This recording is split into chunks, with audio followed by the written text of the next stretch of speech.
పండిట్ ధర్మప్రకాష్ శర్మ అనే ఆయన బైబిల్ని చించేశాడు.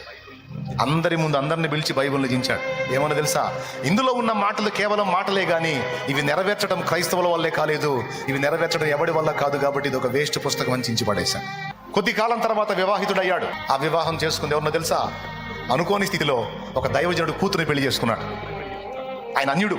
ఒక దైవజనుడు కూతుర్ని పెళ్లి చేసుకున్నాడు. పండిట్ ధర్మప్రకాష్ శర్మ అని ఆయన. చేసుకునేటప్పుడే చెప్పాడు, నువ్వు క్రిస్టియన్ అని నాకు తెలుసు. క్రిస్టియన్ అంటే ఇక నీ బాధ్యతలు ఏమి ఎట్లా నెరవేరుస్తావు కూడా నాకు తెలుసు.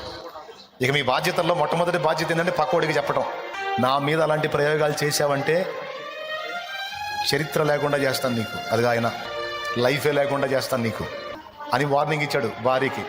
ఎప్పుడు మీ దగ్గర ఎత్తనంది దేవుని మాట ఎత్తనంది. సహోదరులు భక్త సింగ్ గారు ఆమె ఉన్న ప్రదేశంలో కూటం పెడుతున్నాడంటే ఆ రోజు భర్తను రెడీ చేసి ఆయన సాగనంపుతూ కాళ్ళకి సాక్సులు తొడుగుతా బూట్లు వేస్తా భర్తకి చెప్పింది, ఈరోజు కొంచెం పెందలు కట్టండి, నేను పుట్టినప్పుడు నాకు పేరు పెట్టినటువంటి దైవజనుడు ఈ ప్రాంతానికి వచ్చాడంటే ఆయన వాక్యం చెప్తానికి వస్తున్నాడు, ఒకసారి ఆయన చూడాలనిపిస్తుంది. అంతే ఆ బూట్ కాల్తో కొడితే అలాగున్న దన్మని పక్కన ఉన్నదాన్ని గుద్దుకొని తల పగిలి బ్లడ్ వచ్చింది. ఉగ్రుడై చూస్తా ఉన్నాడు భార్య వైపు. తలకి ఏదో కట్టేసుకుంది. ఆయన ఏం కరగల, ఏం మాట్లాడలామే. కారు దగ్గరికి వెళ్ళి ఆయన సాగనంపేటప్పుడు చెప్పింది, ఎట్టి పరిస్థితుల్లో మీరు వస్తారు అంది. నేనంటే మీకు చాలా ఇష్టం, తప్పకుండా మీరు వస్తారు.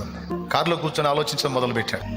ఆ వాక్యాలు నెరవేరుస్తున్నట్టుంది ఈ అమ్మాయి. దేవుని యేసుప్రభు వాక్యాలు నెరవేర్చ సాధ్యమేనా? ఇంకా టెస్ట్ చేశాడు. చివరికి ఏమయ్యాడో తెలుసా? ఆయన మారి సేవకుడయ్యాడు, ఆయన మారి దైవజనుడు అయ్యాడు. ఏ స్థాయికి వెళ్ళాడు తెలుసా? ఇందిరాగాంధీకి సువార్త చెప్పిన వ్యక్తి ఆయన. Download ShareChat.